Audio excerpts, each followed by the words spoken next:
Alam niyo ba kung ano ang pinakamahirap na sakit sa puso? Hindi yung physically na sakit. Hindi yung atake sa puso. Kundi yung emotional. Yung sakit na hindi mo nakikita sa x-ray. Hindi mo nakikita sa blood test. Pero nararamdaman mo. Araw-araw. Gabi-gabi. Yung sakit na galing sa pagmamahal. Sa pagtitiwala. At sa pagtataksil. Kasi may mga taong mamahalin ka lang kapag convenient. Kapag may pakinabang sila sa'yo. Kapag may makukuha. Pero kapag wala na, iiwanan ka. Tatalikuran ka. Parang walang nangyari. Parang hindi ka naging parte ng buhay nila. Ito ang kwento ni Elena Torres. 23 taong gulang. Kasambahay sa isang malaking bahay sa Forbes Park. Nagtatrabaho bilang personal maid ng isang mayamang pamilya. Ang sahod niya, 15,000 piso per month. Plus board and lodging. Sakto lang. Walang sobra.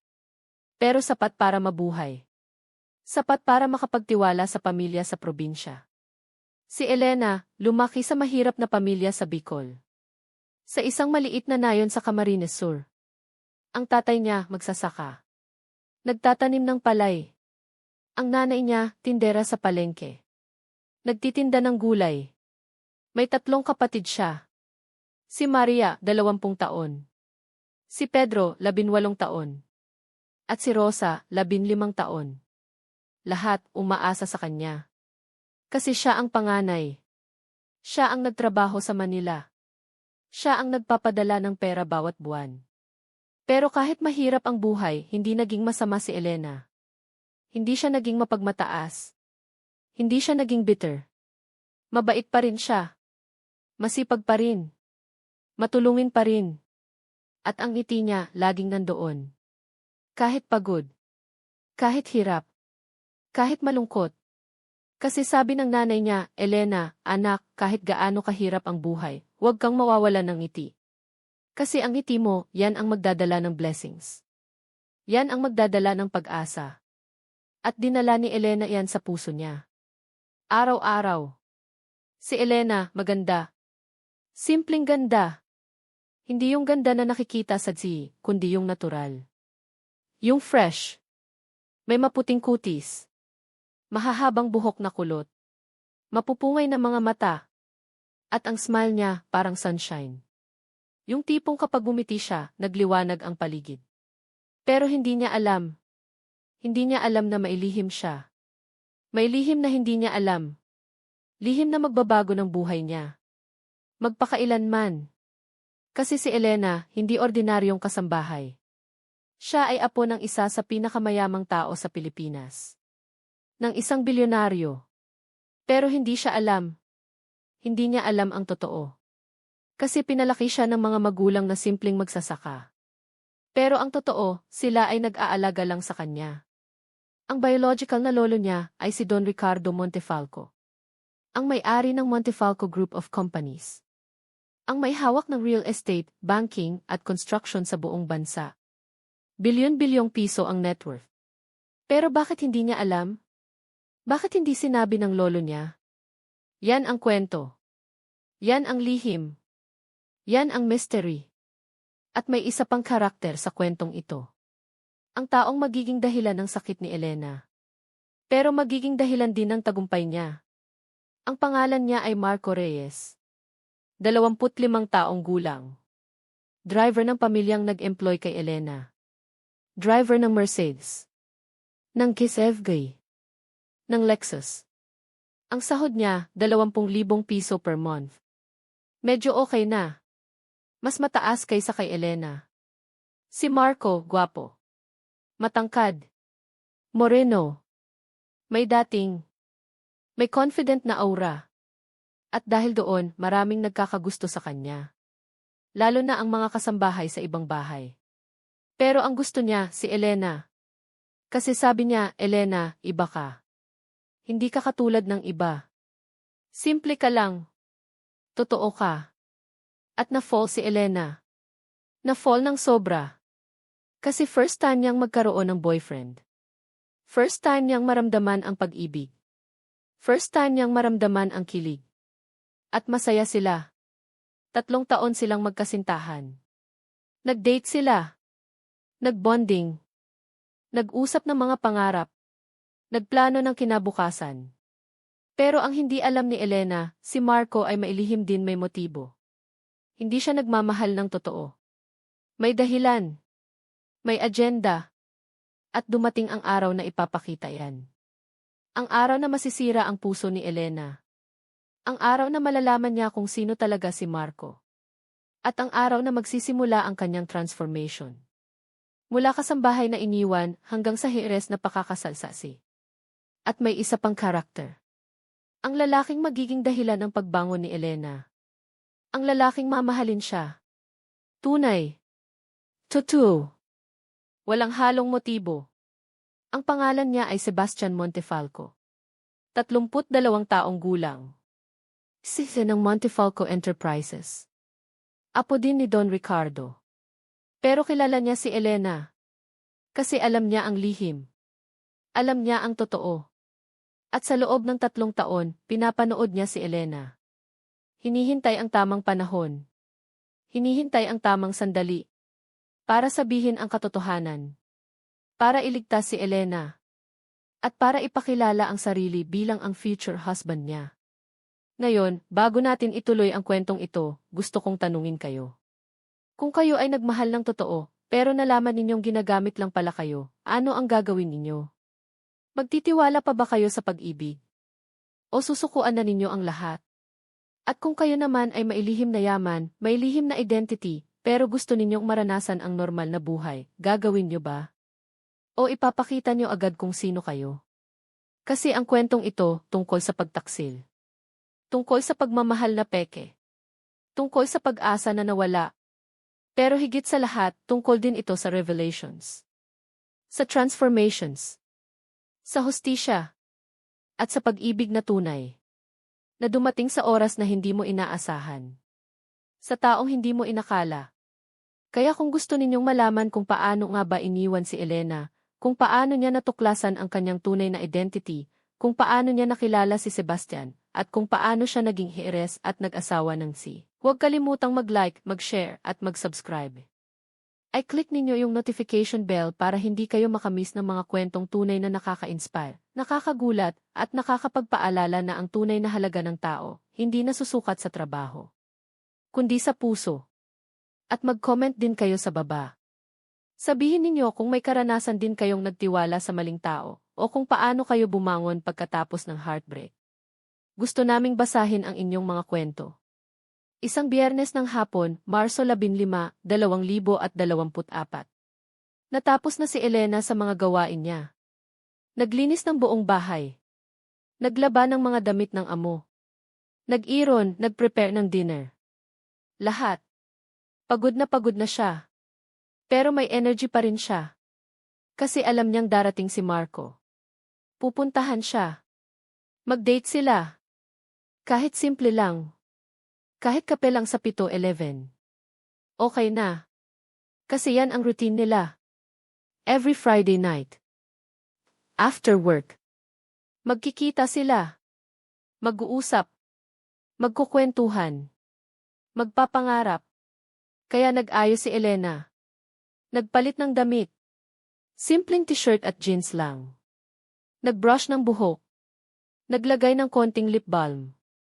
Simpleng ganda lang. Natural. At lumabas siya ng bahay. Pumunta sa meeting place nila. Sa kanto. Sa may sari-sari store. At naghintay. 5 minuto. 10 minuto. 15 minuto. Wala pa si Marco.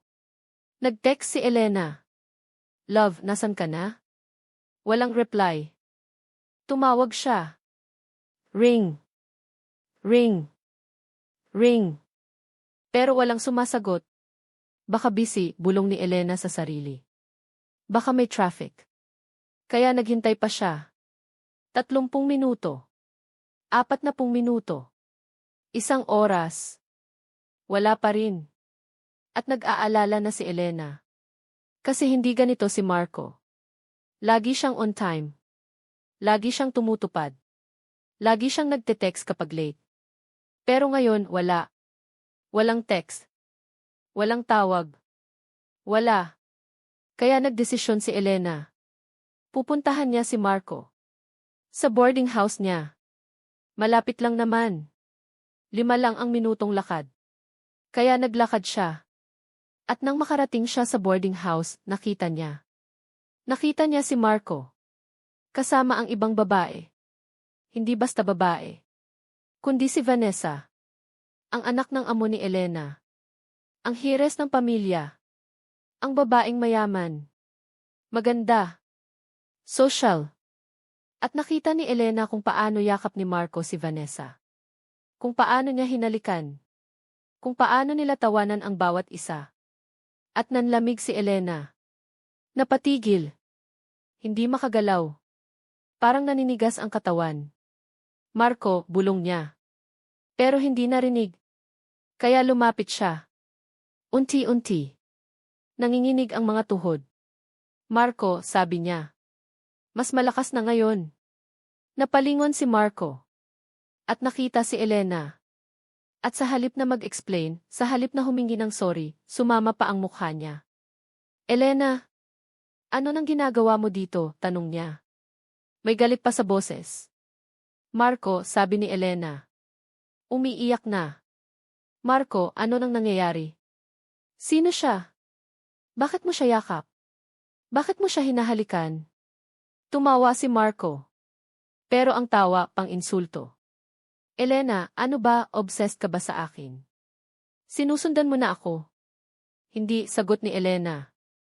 Nanginginig na ang boses. Naghihintay ako sa'yo. Sa meeting place natin. Pero hindi ka dumating. Kaya hinanap kita. Elena, sabi ni Marco. Lumapit pa. Elena, tingnan mo nga ang sarili mo. Kasambahay ka lang. Wala kang pera. Wala kang kinabukasan. Ano nang gusto mo, pakasalan kita? Maging mahirap ako forever. Napaatras si Elena. Parang sinampal. Pero Marco, sabi mo, mahal mo ako. Sabi mo, hindi importante ang pera. Sinabi ko yun, putol ni Marco. Ngumiti pa. Pero baliw ka ba? Siyempre sinabi ko yan. Kasi gusto kong makuha ka. Kasi trip kita. Pero hindi ibig sabihin, seryoso ako. Elena, grow up. Walang taong magpapakasasakit ng buhay para sa kasambahay. At tumingin siya kay Vanessa. Siya ang girlfriend ko. Siya ang future ko. Kasi siya, may pera. May connections. May future. Hindi katulad mo. At niyakap pa niya si Vanessa. At mumiti. At si Elena, hindi na nakatiis. Lumapit siya. Marco, pangako mo sa akin. Sinabi mo, forever tayo. Sinabi mo, kahit mahirap, okay lang. Sinabi mo. Elena, putol ni Vanessa. Lumapit din tumingin kay Elena mula ulo hanggang paa. Elena, you're just a maid. Wala kang karapatang mangarap ng ganyan. Wala kang karapatang maging kami ni Marco. Kasi iba ang mundo namin. At ikaw, wala kang pwesto doon. At tumingin siya kay Marco. Love, halika na. Tara na. Sayang ang oras natin sa kanya. At umalis sila. Yakap-yakap. Tawang-tawa. At naiwan si Elena. Sa kalye. Nag-iisa. Umiiyak. Nanginginig. At sa gabing iyon, hindi siya umuwi sa bahay ng amo. Pumunta siya sa park. Umupo sa bench. At umiyak. Umiyak ng malakas. Kasi nasaktan siya. Sobra. Kasi ginamit siya. Niloko. Tinakwil. Bakit, sigaw niya sa hangin. Bakit ginawa niya sa akin yan? Bakit ako? Ano nang kasalanan ko? Pero walang sumagot. Walang tumulong. Nag-iisa lang siya. At sa gabing iyon, nagdesisyon si Elena. Aalis na siya. Aalis na siya sa trabaho. Hindi na niya kaya. Hindi niya kayang makita si Marco araw-araw. Hindi niya kayang makita si Vanessa. Hindi niya kaya ang sakit. Kaya kinabukasan, nag-resign siya. Sinabi niya sa amo na may emergency sa probinsya. Na kailangan niyang umuwi. At naiintindihan naman ng amo. Kaya pinayagan siya. Binigyan pa ng separation pay. At umuwi si Elena. Sa Bicol. Sa bahay nila. At doon, nagkwento siya sa nanay niya. Tungkol kay Marco. Tungkol sa heartbreak. Tungkol sa sakit. At niyakap siya ng nanay niya. Anak, sabi ni Aling Rosa. Anak, okay lang yan. Okay lang na masaktan. Kasi yan ay parte ng buhay. Pero tandaan mo, ang sakit lilipas. Ang wounds, maghihilom. At balang araw, may darating na mas deserving sa'yo. Mas mamahalin ka ng totoo. Pero nanay, sabi ni Elena. Umiiyak pa rin. Paano? Paano ako magtitiwala ulit? Paano ako magmamahal ulit? Darating ang panahon, sagot ni Aling Rosa. Darating ang panahon na handa ka na ulit. At sa panahon na yan, makikita mo. Makikita mo kung sino ang para sa'yo. At nagstay si Elena sa probinsya. 2 linggo. Nag-rest, nag-isip. Nag-heal. Pero sa 2 linggong iyon, may nangyari. May dumating na sulat. Galing sa isang law firm.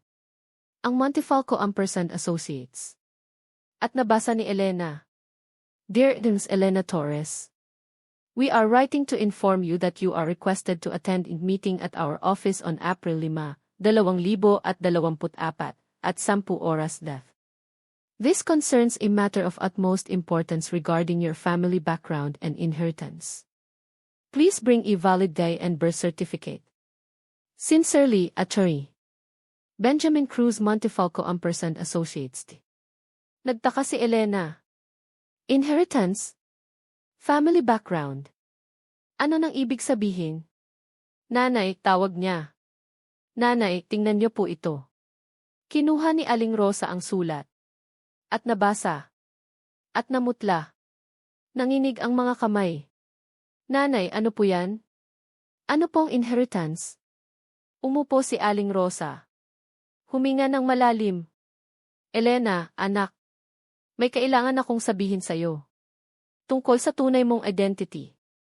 Napatigil si Elena. Ano po? Elena, simula ni Aling Rosa. Anak, hindi kami ang biological parents mo. Nag-alaga lang kami sa'yo. Simula nung ipinanganak ka. Napamaang si Elena. Ano? Hindi kayo ang parents ko. Umiling si Aling Rosa. Umiiyak na. Hindi, anak. Ang biological parents mo namatay na. Sa isang aksidente. Noong ikaw ay 1-year-old pa lang. At ang lolo mo, si Don Ricardo Montefalco, ay hiningi sa amin na alagaan ka. At ipinangako namin na hindi ka namin sasabihan hanggang sa tamang panahon. Lolo. Don Ricardo Montefalco, ulit ni Elena. Yung bilyonaryo. Tumango si Aling Rosa. Anak. Siya ang lolo mo. At ngayon, mukhang handa na siyang ipakilala ka sa mundo. Handa na siyang aminin kung sino ka talaga. At sa gabing iyon, hindi makatulog si Elena. Kasi ngayon, na-realize niya. Hindi siya ordinaryong kasambahay. Hindi siya simpleng tao. Siya ay apo ng bilyonaryo. Siya ay heiress. Pero may tanong pa rin siya. Bakit ngayon lang? Bakit hindi sinabi noon pa? At ano ang mangyayari ngayong alam na niya? At sa April 5, pumunta nga si Elena sa law office. Sa Makati. At doon, nakilala niya si Atty. Cruz. At ang lalaking kasama nito. Si Sebastian Montefalco. Matangkad. Gwapo. Naka-business suit. May mapupungay na mga mata. May ngiting mabait. At ang aura niya, confident pero hindi mayabang. Sophisticated pero approachable. Miss Elena, bati ni Atty. Cruz. Welcome. Please, sit down. Umupo si Elena. Kinakabahan. Nanginginig pa rin. Miss Elena, simula ni Atty. Cruz. Ito po si Sebastian Montefalco. Ang SC ng Montefalco Enterprises. At ang apo din ni Don Ricardo. Ang pinsan mo. Napalingon si Elena kay Sebastian. Pinsan. Ngumiti si Sebastian. Yes, Elena. Pinsan kita. At kilala na kita. Simula pa noong bata ka. Kasi ako, alam ko ang lihim. Alam ko kung sino ka talaga. Pero bakit ngayon lang ninyo sinabi, tanong ni Elena. Huminga ng malalim si Sebastian. Kasi yun ang gusto ni Lolo. Gusto niya na lumaki kang normal. Walang pressure. Walang expectations. Para malaman mo kung ano ang tunay na buhay. Para hindi ka maging spoiled. Para hindi ka maging mayabang. At ngayon, tanong ni Elena. Ngayon, sabi ni Sebastian. Handa na si Lolo. Handa na siyang ipakilala ka sa mundo. Handa na siyang aminin na ikaw ay Elena Montefalco. Ang apo niya. Ang heiress ng Montefalco Group of Companies. At kinuha ni Atty. Cruz ang isang folder. Ibinigay kay Elena. Ito po ang legal documents. Ang birth certificate mo. Ang death certificate ng parents mo. Ang last will and testament ni Don Ricardo. Lahat. Proving na ikaw ay heiress. Binuksan ni Elena. At nakita. Lahat. Totoo nga. At ano pong mangyayari ngayon, tanong ni Elena. Ngumiti si Sebastian. Ngayon, bubuhatin natin ang mundo mo. Ituturuan kita kung paano maging Montefalco. Kung paano mag-manage ng businesses. Kung paano mag-lead. Lahat. At pagkatapos, ipapilala kita sa board. At sa mundo. At tumingin siya ng direkta sa mga mata ni Elena. At sana, in the process, makilala mo rin ako. Hindi lang bilang pinsan. Kundi bilang someone who can love you. Truly. Deeply. Without any conditions. At namula si Elena. Kasi ramdam niya. Ramdam niya ang sincerity. Ang truth. Ang possibility. At mula noon, nagsimula ang transformation ni Elena. Mula kasambahay, naging heiress. Mula heartbroken, naging hopeful. Mula malungkot, naging masaya.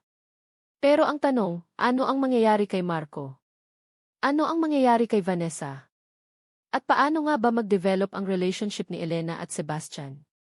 3 buwan mula nang malaman ni Elena ang katotohanan. 3 buwan mula nang maging heiress siya.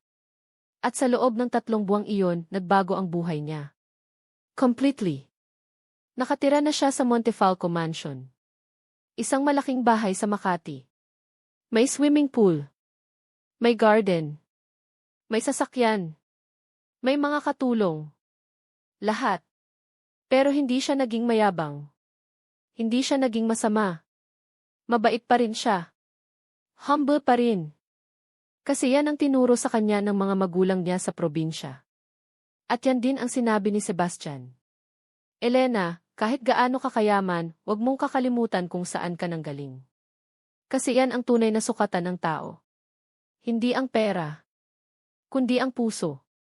At natutunan ni Elena ang business. Natutunan niya ang management. Natutunan niya kung paano mag-lead ng meetings. Kung paano mag-decide. Kung paano mag-negotiate.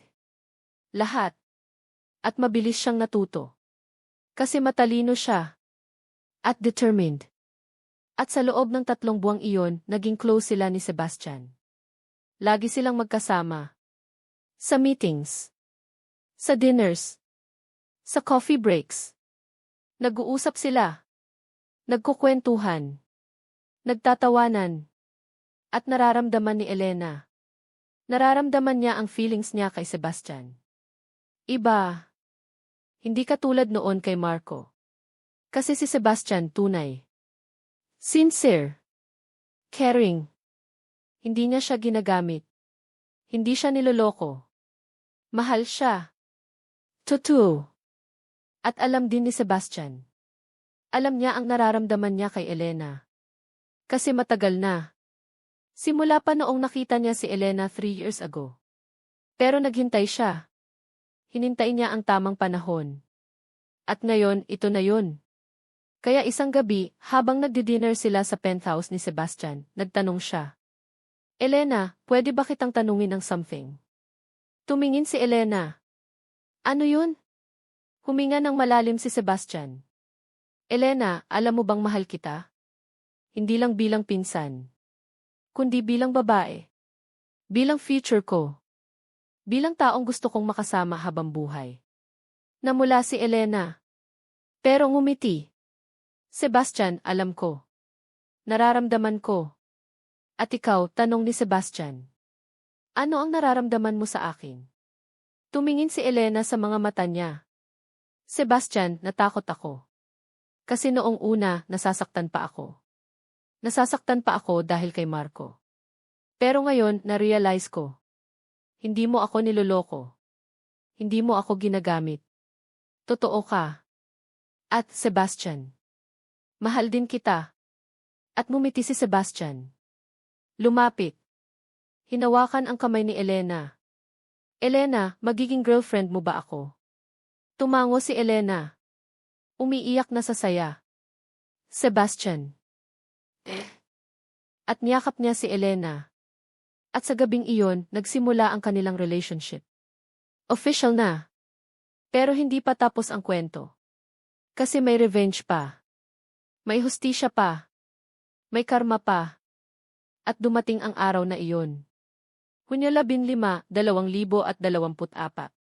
Ang araw ng grand launch ng bagong project ng Montefalco Enterprises. Ang Montefalco Heights. Isang luxury condominium sa Giz. Worth billions of pesos. At ang venue, isang 5-star hotel sa Makati. Puno ng business people. Ng investors. Ng media. Ng high society. Lahat nandoon. At naroon din si Elena. Naka-red gown. Elegant. Beautiful. Confident. At sa tabi niya si Sebastian. Nakatuksedo. Guwapo. Sophisticated. At ang plano, ipapakilala ni Don Ricardo si Elena sa mundo. Sa media. Sa lahat.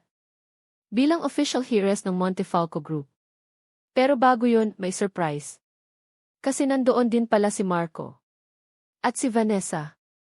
Hindi dahil invited sila. Kundi dahil kasama sila sa catering team. Kasi natanggal na si Marco sa work. Kasi nalaman ng amo na nagnakaw siya ng gamit sa bahay. At si Vanessa, tinanggal din ng pamilya. Kasi nalaman ng tatay niya na nag-drug siya. At nag-party ng walang tigil. Kaya ngayon, sila ay waiters. Nagsiserve ng food. Nag-aalok ng drinks. Mahirap. Nakakahiya. At nakita ni Marco si Elena. Nakita niya kung gaano kaganda. Kung gaano ka-elegant. At nakilala niya kung sino ang katabi.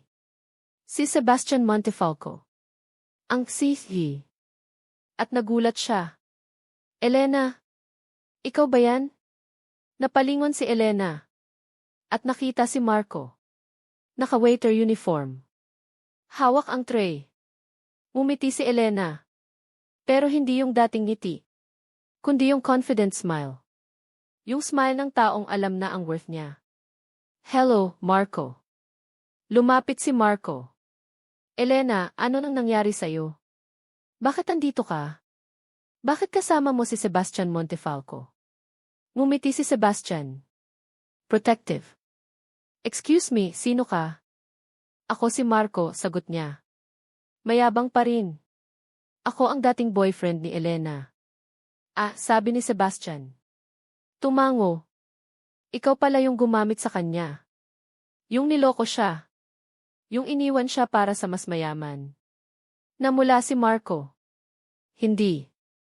Wag mo na akong lokohin, putol ni Sebastian. Alam ko ang lahat. Kasi si Elena nagkwento sa akin. At alam mo ba? Salamat sa'yo.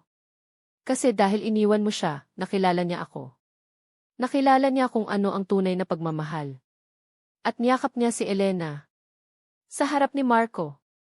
At dumating si Vanessa. Nakita ang eksena. Marco, ano nang nangyayari at nakita niya si Elena.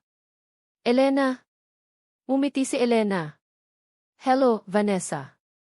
Ano nang ginagawa mo dito? Tanong ni Vanessa. Galit. Bakit nakagown ka? Bakit kasama mo si Sebastian? Kasi, sabi ni Elena. Huminga ng malalim. Kasi ako ay Elena Montefalco. Ang apo ni Don Ricardo Montefalco. Ang heiress ng Montefalco Group of Companies. At ang girlfriend ni Sebastian. Napamaang silang dalawa. Hindi makapaniwala. Impossible, bulong ni Marco. Kasambahay ka lang. Sabi ni Elena. Kasambahay ako noon. Pero hindi dahil wala akong choice. Kundi dahil yan ang gusto ng lolo ko. Gusto niya na maranasan ko ang normal na buhay. Pero ngayon, bumalik na ako. Sa tunay kong mundo. At sa tunay kong identity. At lumapit si Don Ricardo. Matanda na. Pero dignified. Powerful. Elena, anak. Handa ka na ba? Tumango si Elena. Opo, lolo. At umakyat sila sa stage. At nagsalita si Don Ricardo sa microphone. Ladies and gentlemen, maraming salamat sa pagdalo ninyo ngayong gabi. At ngayon, gusto kong ipakilala sa inyo ang isang very special person. Ang aking apo. Ang heiress ng Montefalco Group. Si Elena Montefalco. At pumalakpak ang lahat. At lumapit si Elena sa microphone. Magandang gabi po sa inyong lahat, simula niya. Confident. Clear. Ako po si Elena.